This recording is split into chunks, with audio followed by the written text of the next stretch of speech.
Hi guys, so good morning. Nandito tayo ngayon sa ilog, sa Angib. Ayan, ito po yung kuwan ngayon, dala ni Maymay, bagyong Maymay. Ayan guys, so ito yung Angib po. Angib. Ayan, naimbag nga bigat.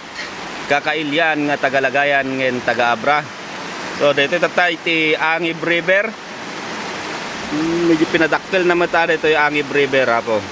So ayan guys, so dito yung bagyo Maymay nga kunada. Ayan, manipo di rabi tinudtudwan na ingga na itibigat. And dito po ti update tata dito yung lagayan, dito yung Angib. Tayo pa kasi po. Yaya po ni ti ba. Jay pugaw po, badi makita jay pugaw basitan. Na blur din.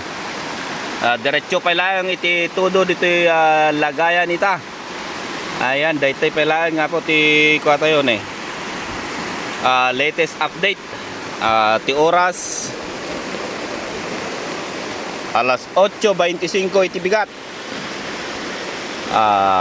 Huwebes August 6, 2026. Ayan guys, so datan kakailyan.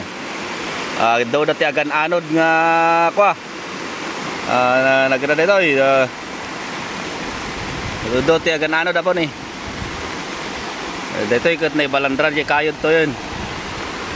Ayan, dito lang nga po ti update tayo tatang aldaw. Dito yung bagyo Maymay.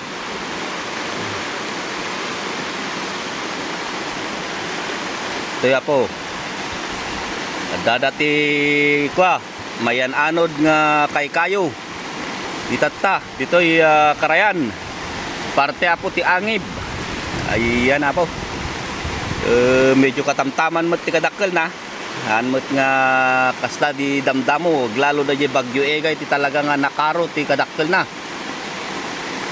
Okay, dito po i-update tatang aldaw. Ito yan ti kwan. Talagang nalibag po. So nga dagiti tourism site apo tatay ti lagayan ket close pailaan gapuan ti bagyo Maymay. Okay. Close pa lang po ti kwa Barasilis Falls, RRB Falls. Barbaren ko man no medyo idiretso na basit tapnon na ado ti maurayan na yun nga umay jay RRB Falls and water tubing. Ayan, yung mga guide tour organizer natin dyan, antay-antay lang po para sa update po namin sa tourism office. Ayan guys, so ngayon ito na po, marami pong salamat at mag-ingat po tayong lahat ngayong bagyong Maymay.